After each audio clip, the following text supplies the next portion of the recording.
Shalom, shalom, shalom. Bienvenue sur la chaîne JKM Officiel TV. Aujourd'hui, 1er août, samedi 1er août 2026, nous vous souhaitons un mois d'août béni, un mois d'août plein de succès, un mois d'août qui sera rempli de surprises agréables. Du 1er août 2026 jusqu'au 1er septembre 2026, que la grâce de Dieu, la bénédiction, la miséricorde et la terreur de l'Éternel puissent nous accompagner tous pendant ce nouveau mois d'août 2026. Nous sommes là pour notre rencontre mensuelle, la bénédiction prophétique du mois d'août. Nous sommes là pour que ce mois soit un mois sécurisé, un mois béni, un mois qui va nous laisser avec de très bons souvenirs dans nos vies, dans notre histoire. Dieu ne peut pas nous ajouter un mois pour que les malheurs s'ajoutent sur notre vie. Jamais, jamais. Et même, quel que soit ce que l'ennemi prépare, quel que soit ce que l'ennemi a calculé, notre Dieu, dans sa parole, nous dit « Je connais les projets que j'ai formés sur vous, projets de paix et non de malheur. Je vais vous donner un avenir et de l'espérance. » Jérémie chapitre 29, verset 11. Donc Dieu a des projets de paix et non des projets de malheur pour nous. Dieu, comme un papa responsable, il veut donner à chacun de ses enfants un avenir et de l'espérance. Voilà, voilà. Donc nous sommes là pour la bénédiction prophétique du mois d'août. Et avant de passer à cette bénédiction, je voudrais quand même prendre du temps pour expliquer un peu comment on peut entrer dans un nouveau mois et prospérer sans limite dans un mois nouveau. C'est très très très important. Parce qu'il y a des moments où quand nous faisons ça, il y a des gens qui considèrent ça comme, je ne sais pas moi, une simple cérémonie traditionnelle inventée par les églises et les hommes de Dieu. Non, non, non, non, non. Non. D'abord, la parole de Dieu elle-même nous ordonne qu'au début de chaque mois, nous devons nous tenir devant Dieu, nous devons nous tenir devant son autel et recevoir sa bénédiction. C'est très important. Très, très important. Au-delà de tout ça, la Bible déclare que notre Dieu est l'alpha et l'oméga, le commencement et la fin. Donc tout commencement, c'est Yahweh. Et toute fin, c'est Yahweh. Si cela était possible, chaque fin du mois, on devait avoir aussi une rencontre pour adorer Dieu quand on arrive à la fin du mois. Mais il y a des moments où la surcharge, les conditions, je ne sais pas moi, techniques, climatiques et tout ça, font que nous ne savons pas le faire. Mais personnellement, dès que j'arrive à la fin de la journée, j'adore Dieu. Quand j'arrive à la fin de la semaine, j'adore Dieu. Quand j'arrive à la fin du mois, j'adore Dieu. Parce que, de même que Dieu est le commencement, il est aussi la fin. Donc, ça c'est une bonne culture, c'est pas de la religion, mais c'est la parole de Dieu, c'est la vérité. Et lorsqu'un mois commence, avant de commencer vos affaires et toute autre chose, cherchez la présence de Dieu, cherchez la bénédiction de Dieu. Faites attention, il n'y a rien qui garantit le succès, la prospérité, la paix dans une journée, dans une semaine, dans un mois. En dehors de Dieu, il n'y en a pas.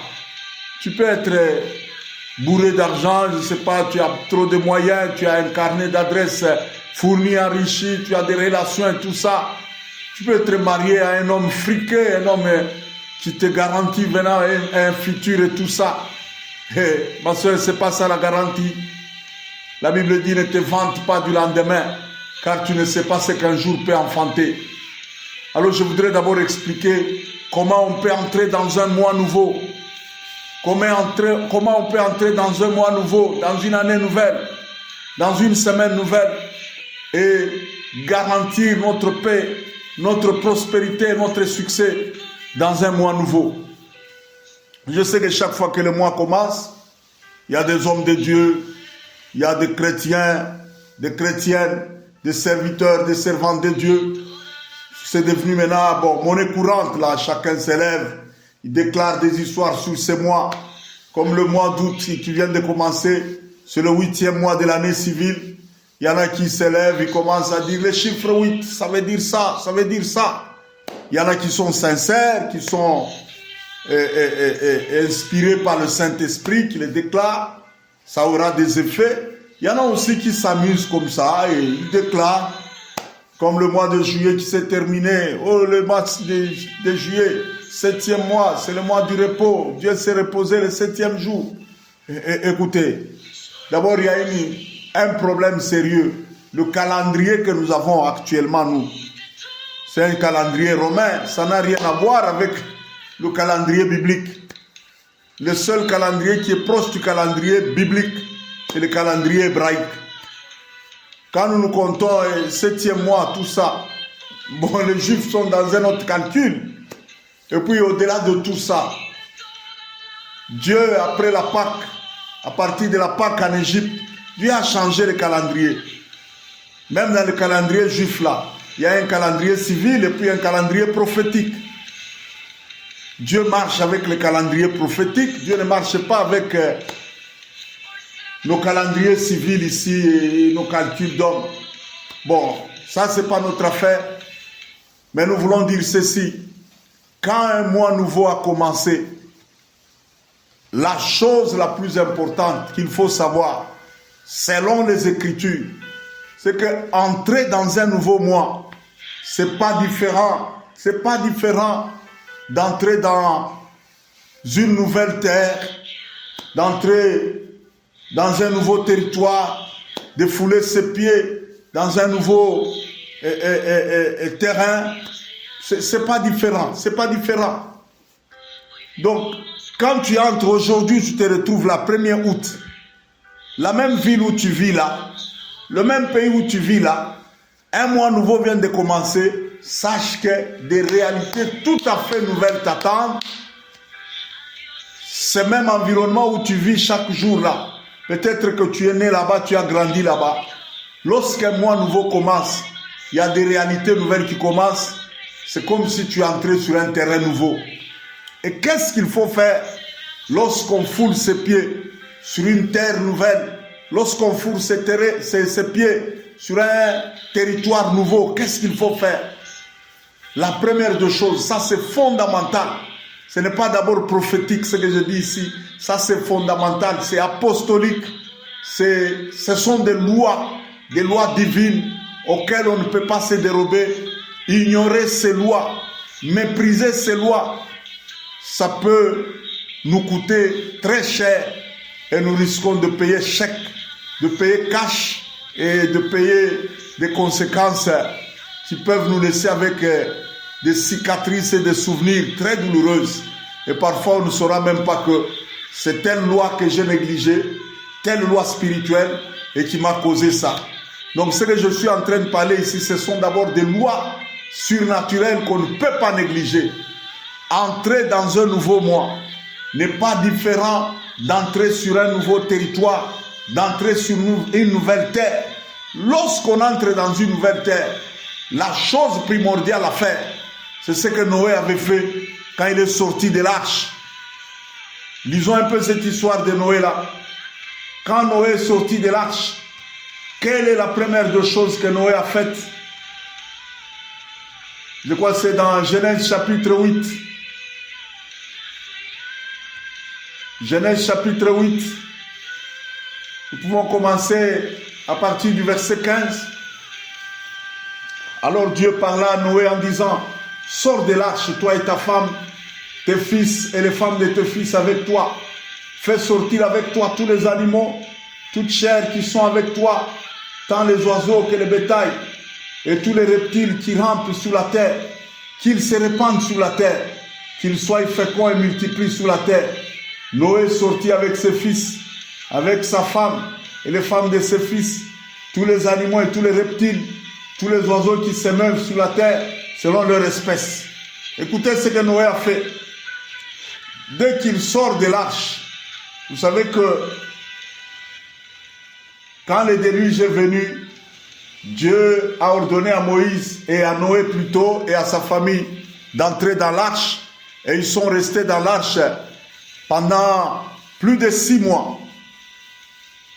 Les eaux du déluge avaient inondé toute la terre. Tout a été enfoui, englouti sous la mer, même les hautes montagnes que nous connaissons là. Le pic Everest et tout ça, tout a été englouti dans l'eau. Et toute créature qui respirait sous la terre a été détruite.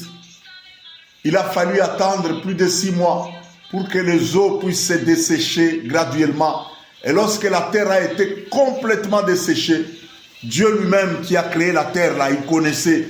Il a dit à Noé, tu peux sortir maintenant, retourne sur la terre. Mais cette terre sur laquelle Noé rentrait là, c'était une terre nouvelle. Une terre qui est ressortie encore des eaux. Noé venait d'entrer sur un terrain nouveau.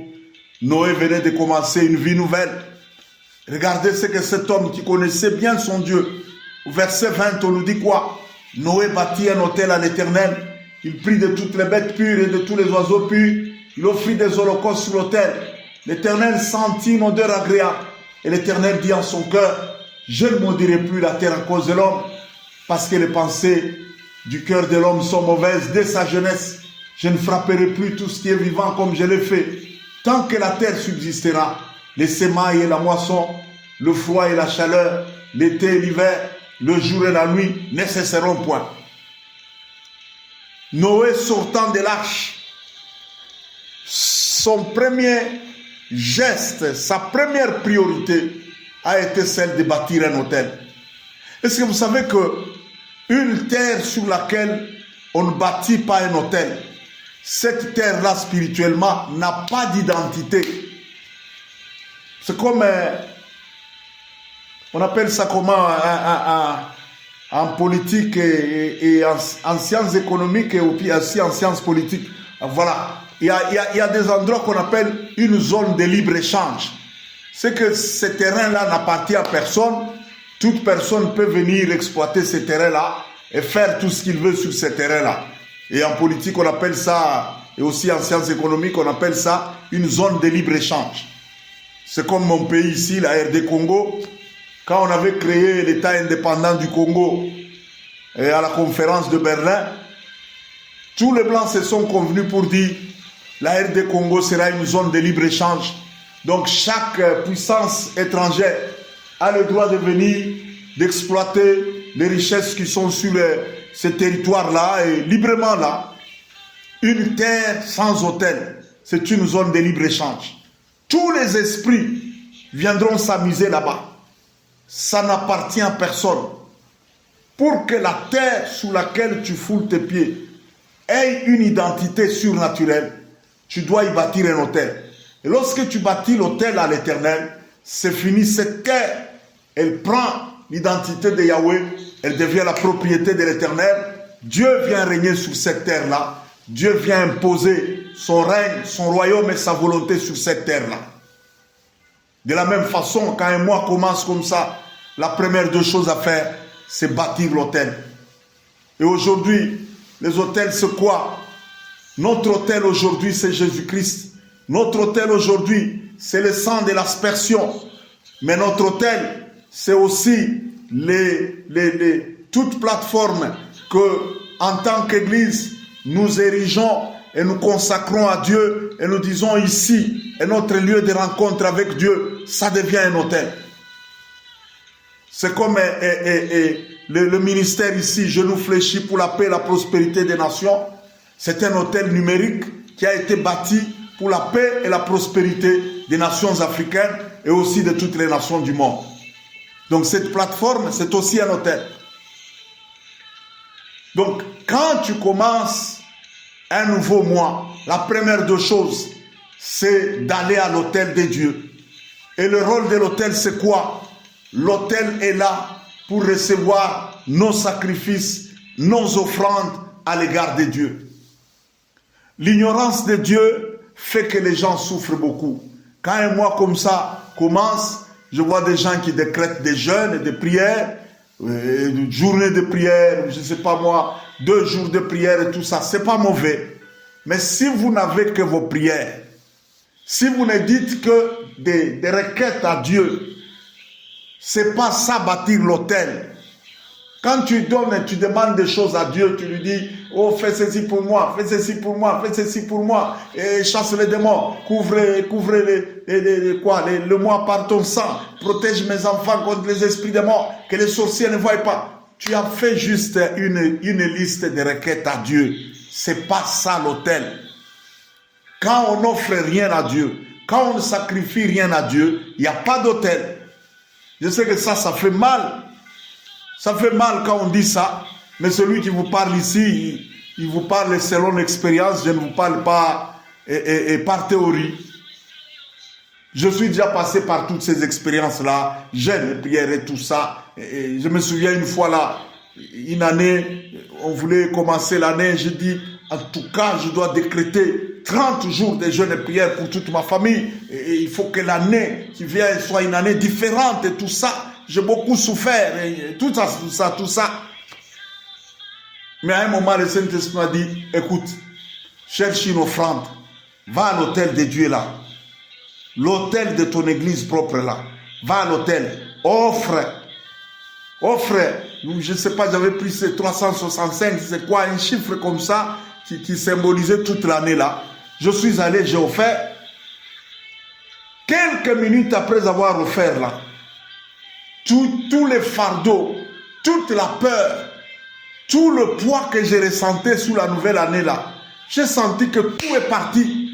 Il y a eu une paix difficile à expliquer dans mon cœur. Je ne sais pas expliquer, c'est un soulagement surnaturel, un fardeau qui était au cœur là, qui est parti. Et je sentais, non, je ne sais pas comment expliquer ça. Vous sentez un soulagement, une paix. Et vous sentez que vous êtes déchargé d'un fardeau là, vous sentez quelque chose là, au fond de votre esprit là qui vous dit, il n'y a plus rien à craindre, sois en paix. Voilà, un sentiment comme ça là. Et après quand je voulais décréter les jeûnes, le Saint-Esprit m'a dit, monsieur, l'offrande que tu as faite là, j'ai agréé cette offrande là, et je pris en charge de bénir toute l'année là. Cesse de jeûner comme tu jeûnes là. Je ne suis pas contre les jeûnes et la prière.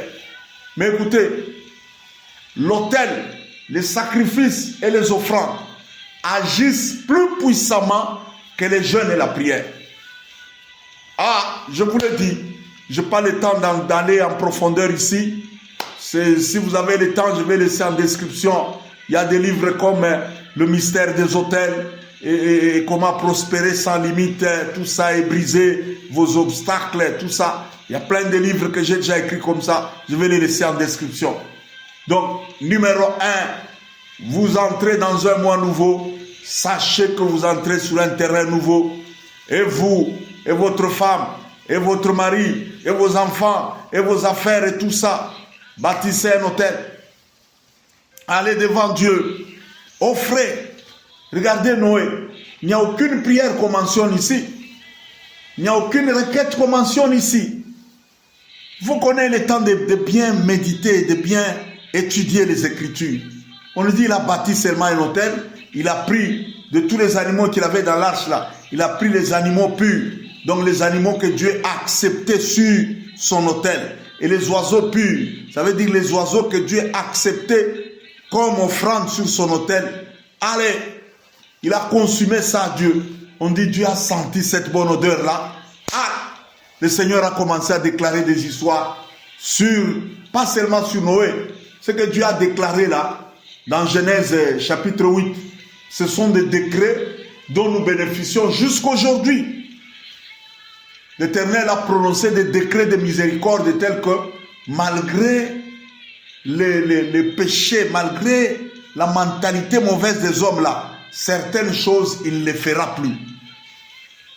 Écoutez, il y a des familles qui bénéficient de miséricorde comme ça à cause des alliances et des autels qu'un de leurs ascendants, un de leurs ancêtres a déclenché Vous voyez la famille là vivre des privilèges que vous ne savez pas expliquer là. Ça, ce sont les hôtels qui font ça. Ce sont les hôtels qui font ça. Ce qui m'étonne, c'est que quand je grandissais à Lubumbashi ici, nous étions en face d'une famille d'une tribu là du pays ici.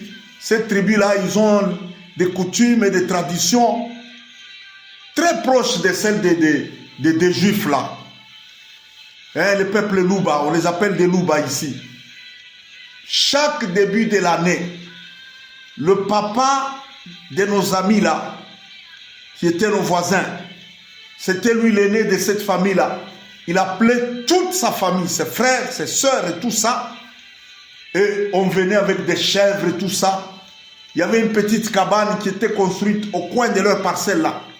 Je vous dis, ces papas-là, cet aîné là, ils commencent à invoquer leurs ancêtres et tout ça. Ils parlent, en tenant une chèvre à la main.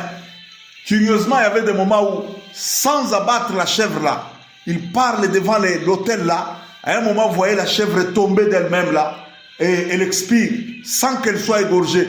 Et vous voyez toute la famille là acclamer. Oh, c'est fini, les esprits, les ancêtres ont accepté. Et j'observais, j'étais tout petit, j'observais cette famille-là. Jamais de dégâts dans cette famille-là. Jamais de problèmes. Elle prospérait de manière inexplicable. Mais comment les ancêtres, avec la religion ancestrale et traditionnelle, connaissaient les choses qu'aujourd'hui les chrétiens ignorent? Aujourd'hui, nous avons pris des habitudes telles que, oh, il faut prier beaucoup. Bon, prier beaucoup, c'est... prier beaucoup, c'est prier comment? C'est faire quoi exactement? C'est faire les mêmes redites là, les mêmes paroles là, en train de crier du matin jusqu'au soir. Sauve-moi éternel, sauve-moi éternel, sauve-moi éternel, protège-moi, protège-moi, protège-moi, chasse les démons, refusons la mort, refusons la mort. Curieusement, après avoir fait tout ça, les mêmes phénomènes là reviennent. Bâtis un hôtel, offre des offrandes agréables à Dieu, comme c'est le 8e mois maintenant. Au lieu de s'amuser avec nos histoires là au chiffre 8, ça veut dire ceci. Non. Prends une offrande avec un chiffre 8 là, offre à Dieu. Et puis quand tu offres là, fais attention dans ton cœur là, dans ton esprit là. Si tu veux offrir, sachez que en hébreu, le mot argent et le mot sang, ils ont presque le même mot. Dam. En hébreu, dam, ça signifie le sang. Dam, damim. Damim, c'est ça le pluriel de dam. Damim, ça signifie le sang pluriel. Beaucoup de sang, ça signifie aussi les sacrifices. Ça signifie aussi les offrandes. Ça signifie aussi l'argent. Donc quand tu places quelque chose qui est le produit de ta sueur, le produit de ton travail, le produit de tes efforts, tu l'offres devant Dieu, tu l'offres sur l'autel, ça dit beaucoup à Dieu. Ça dit beaucoup à Dieu. C'est comme si tu offrais ton sang. Et on ne dit pas ces histoires pour, je ne sais pas moi, vous jouez des petits tours ou je ne sais pas moi. Non, écoutez, c'est pas ça. C'est pas ça. Moi-même qui vous dis ici, j'ai beaucoup souffert. J'ai vécu des blocages inexplicables. Je suis en train de vous donner des secrets qui marchent pour ma propre vie et je vous les donne. Sachez qu'avant que je vous prête ces histoires ici, quand il était encore 4 heures du matin, non, je ne sais pas moi, non, 2 heures du matin à Abidjan là, moi j'étais déjà debout et vers 4 heures d'Abidjan, j'avais déjà fait des offrandes pour moi-même, pour mes affaires, pour ma famille. J'ai fait déjà des offrandes pour ce mois qui vient de commencer. Je l'ai dit devant Dieu. Je suis devant l'autel de Dieu. Je vous l'ai dit. Donc je vous dis des choses que je fais moi-même depuis des années. Et ce que je vous dis ici, ce n'est pas seulement pour ce mois. Je t'enseigne des lois spirituelles. Gardez-les, observez-les. Même s'il n'y a pas une séance où on vous dit encore, aujourd'hui c'est le 1er septembre. Non. Obéis à ça, fais ça, tu verras que ça va marcher. Ce sont des lois surnaturelles. Donc, la première des choses, quand on entre dans un nouveau mois, dans une nouvelle année, dans une nouvelle semaine, c'est comme si on entrait sur un terrain nouveau, sur une terre nouvelle. La première des choses à faire sur une terre nouvelle, c'est de bâtir un hôtel afin que cette terre soit marquée avec l'identité de Yahweh notre Dieu. Gloire à Dieu. Afrique, nous avons beaucoup souffert. Il est temps que nous puissions retrouver notre spiritualité afin que nous cessons de vivre là au gré des caprices et des plans de tous les malfaisants et des malfaiteurs là.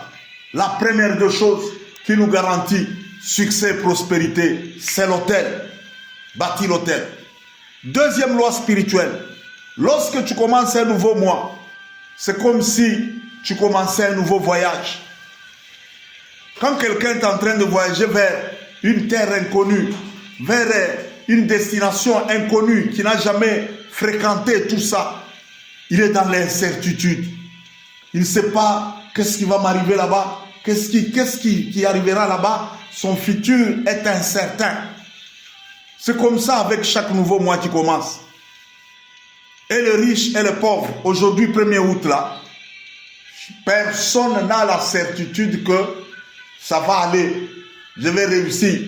C'est pourquoi la Bible nous interdit.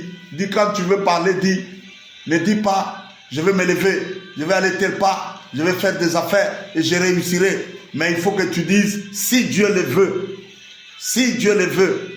C'est que le futur, c'est Dieu seul qui le contrôle, le maître des temps et des circonstances. Entrer dans un nouveau mois, c'est commencer un nouveau voyage vers l'inconnu. Et la Bible dit, ne te vante pas du lendemain, car tu ne sais pas ce qu'un jour peut enfanter. Des choses désagréables se cachent dans le futur. Des choses agréables aussi se cachent dans le futur. L'inconnu, c'est l'apanage du futur. Personne ne maîtrise le futur parfaitement si ce n'est Yahweh, notre Dieu. Dans la Bible, on nous parle de quelqu'un qui était en train de faire un voyage, un déplacement. Il était en train de s'exiler vers une terre inconnue, très loin. Mais il est arrivé quelque part devant l'autel de Dieu. Il a fait quelque chose et il a sécurisé. Il a sécurisé son futur. 20 années plus tard, le monsieur est revenu comblé de richesses et de biens. Comblé de richesses et de biens. C'est Jacob. On ne va pas perdre de temps pour le lire. Lisez dans Genèse. Genèse chapitre 28. Genèse chapitre 28. Du verset 15 jusqu'au verset 22. Genèse 28, 15 à 22.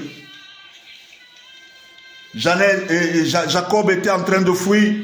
Il venait d'arracher la bénédiction de son frère Esaü. Esaü s'est mis en colère. Il a conçu la haine contre lui. Les parents de Jacob étaient obligés de le faire partir à Charan, loin de la terre promise, chez son oncle Laban, le grand frère à sa mère Rebecca.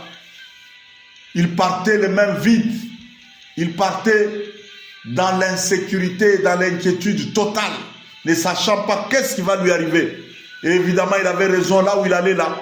Son oncle là était un type méchant, un capitaliste très méchant, qui a fait souffrir Jacob pendant plus de 20 ans. Mais malgré la méchanceté de Laban, le vœu et l'alliance que Jacob a fait à Bethel, devant l'autel de Dieu, ces vœux-là ont fait que Dieu a marché avec Jacob. Dieu a combattu en faveur de Jacob. Et 20 ans après, Jacob s'est retrouvé plus riche que son patron Laban. Et il est rentré en terre promise avec 2 épouses. Dans l'ancienne alliance, Dieu permettait ça. Avec des enfants.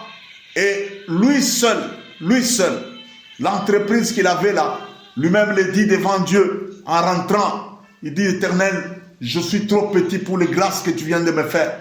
J'ai passé ces jours-là ici avec juste mon bâton à la main. Mais aujourd'hui, je forme 2 camps. Quand un juif te dit qu'il forme 2 camps, ça veut dire que son entreprise a plus de 6000 travailleurs. C'est ça, former 2 camps.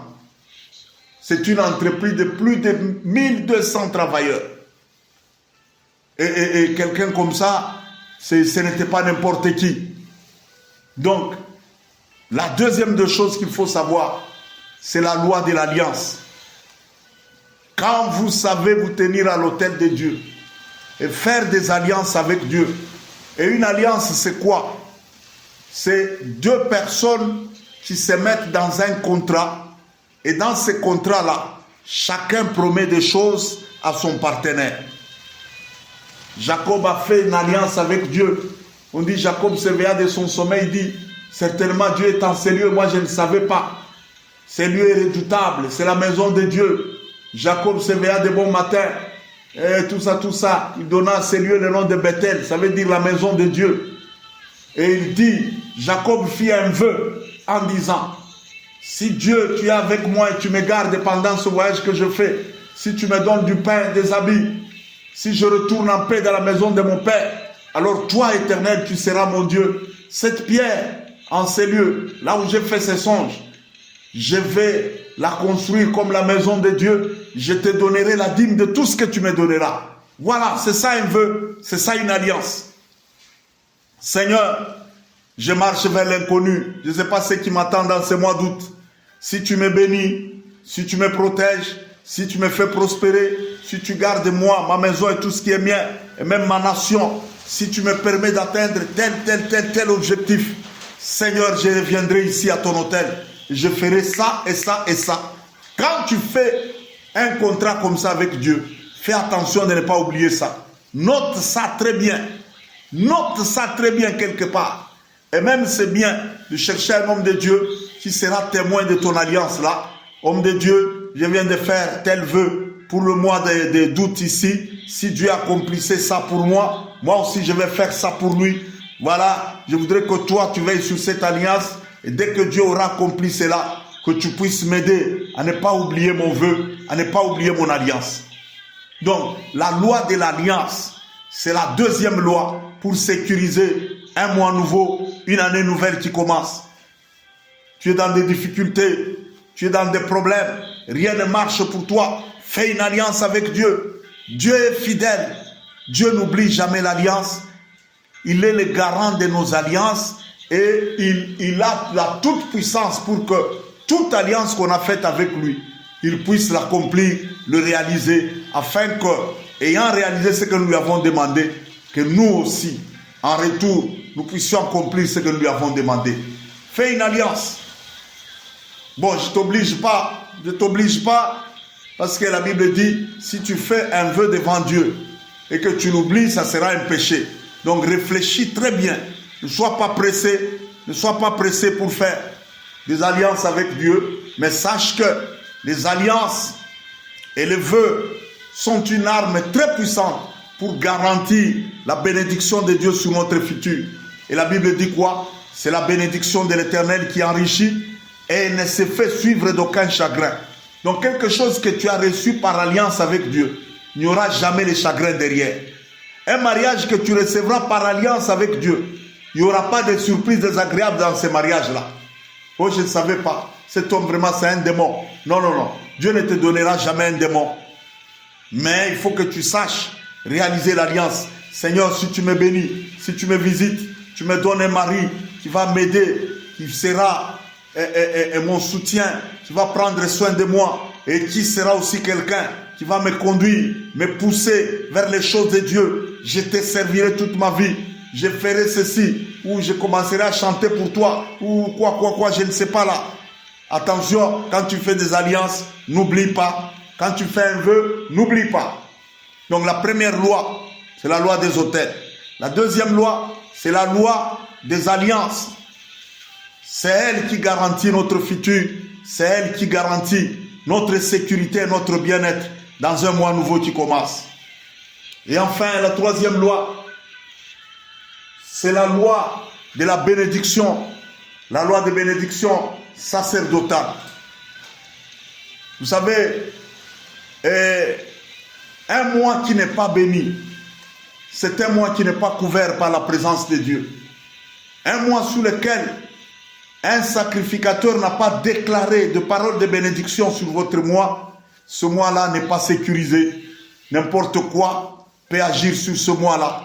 Une famille qui n'est pas bénie, un mariage qui n'est pas béni, des enfants qui ne sont pas bénis, eh bien l'ennemi fera n'importe quoi là-bas.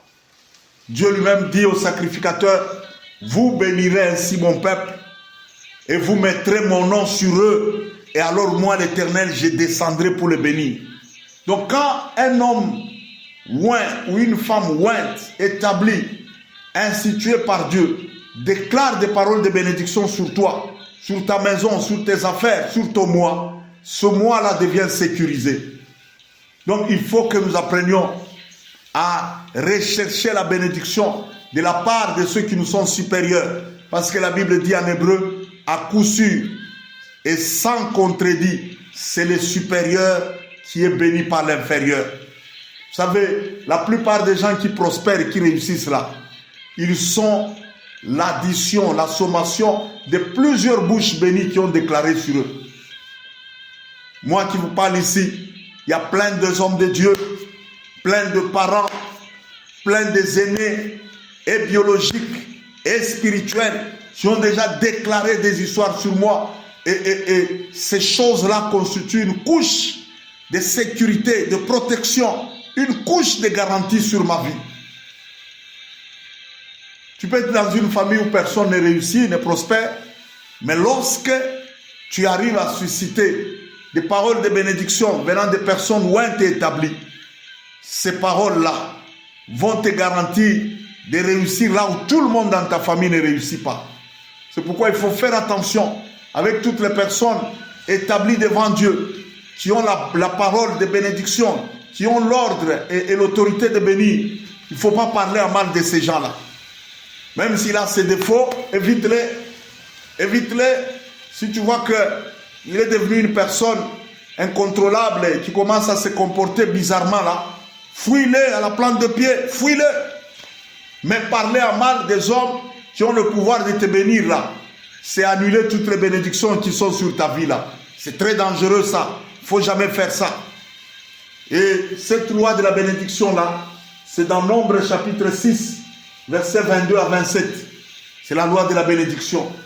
Et enfin, la quatrième chose qui garantit notre futur, qui garantit le succès, la prospérité dans un mois, c'est la loi de la prophétie. Lorsqu'il y a une parole prophétique qui est déclarée sur ta vie, sur ta maison, sur ton mois, si cette parole prophétique vient d'une personne établie par Dieu et mandatée par Dieu, et Dieu l'a inspiré de le dire, Dieu lui-même dit, je suis le Dieu qui confirme la parole de mes envoyés. Mais je confonds la parole des faux messagers. Il a dit ailleurs, je me tiens derrière ma parole pour l'accomplir. Et ailleurs on dit, l'homme ne vivra pas de pain seulement, mais de toute parole qui sort de la bouche de Dieu. Donc cherchez une parole prophétique de la part d'une personne ointe, une personne authentique, que cette parole prophétique-là te serve de lampe, te serve de référence. Quelles que soient les tempêtes qui vont venir, tu vas dire, Satan est un menteur, Dieu a promis ça pour moi. Et je vais saisir, dans les 3 minutes ici, je vais saisir l'occasion pour te donner ce que Dieu m'a donné comme parole prophétique pour toi, toi qui me suis là, et même pour moi-même, concernant ce mois ici, le mois d'août ici. Il y a une parole prophétique que Dieu m'a donnée cette nuit aujourd'hui. Cette parole se trouve dans Luc chapitre 1, versets 26 à 38. Luc 1, 26 à 38. C'est la parole prophétique de ce mois. Luc chapitre 1er, le verset 26 jusqu'au verset 38. On ne va pas lire, c'est très long. C'est la visitation de l'ange à Marie, la mère de notre Seigneur Jésus-Christ. On dit au 6e mois, l'ange Gabriel fut envoyé par Dieu dans une ville de Galilée appelée Nazareth, et auprès d'une vierge qui était fiancée à un homme de la maison de David nommé Joseph. Le nom de la vierge était Marie. L'ange entra chez Marie et dit, je te salue, toi à qui une grâce a été faite, le Seigneur est avec toi. Je te dis aussi au nom de l'Éternel, je te salue, toi à qui une grâce a été faite, le Seigneur est avec toi. À partir de ce mois, et dans le mois qui suivent, et toi et moi, des choses réputées impossibles vont devenir possibles. Des choses réputées inaccessibles dans votre famille, dans votre nation, dans votre descendance là, elles vont s'accomplir sur toi et sur moi.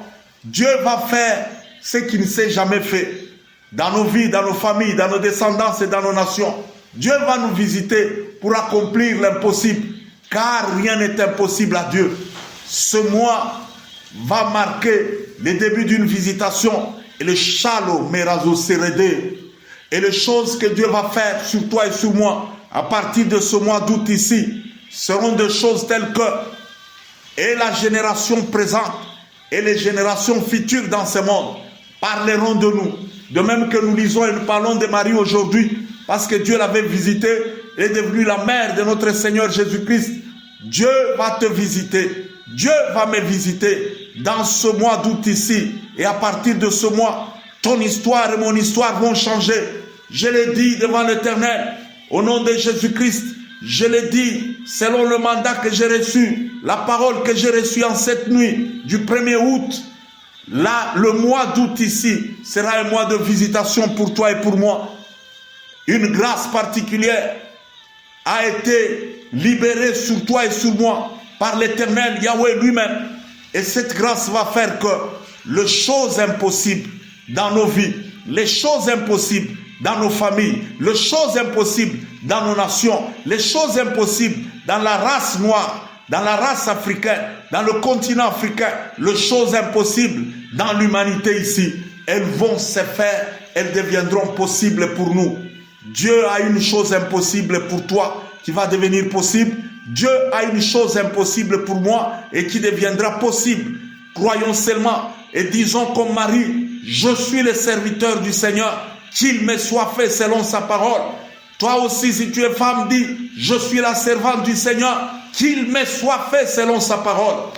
Voilà la bénédiction de ce mois d'août. Soyons tous bénis, que nos maisons soient bénies, que nos familles soient bénies. Oui, je prends l'occasion de prononcer sur toi la bénédiction sacerdotale, celle que Dieu a ordonnée aux sacrificateurs de prononcer sur le peuple de Dieu. Je vais la prononcer sur toi et sur moi. Je vais la prononcer sur ce mois. Je vais prononcer cela sur nos familles, nos entreprises, sur nos nations, sur la Côte d'Ivoire, sur la RD Congo, sur l'Afrique, sur tous les rachetés, tous les saints Jésus-Christ et sur tout ce qui nous appartient. La Bible dit dans Nombre 6, 22, l'Éternel parla à Moïse et dit, parle à Aaron et à ses fils, aux sacrificateurs, dis-leur, vous bénirez ainsi les enfants d'Israël. Vous leur direz, que l'Éternel te bénisse et qu'il te garde. Je le dis maintenant, que l'Éternel nous bénisse tous ceux qui nous gardent. Que l'Éternel fasse lui sa face sur nous tous et qui nous accorde sa grâce. Que l'Éternel tourne sa face vers nous tous et qui nous donne à tous la paix. Et ainsi, je mets le nom de l'Éternel Dieu sur nous tous, sur tout ce qui est à nous, sur nos descendants, sur nos enfants, sur nos entreprises, sur nos projets, sur nos nations, la RD Congo, la Côte d'Ivoire, l'Afrique, sur tous les rachetés en Christ, sur Israël et sur la ville bénie Jérusalem.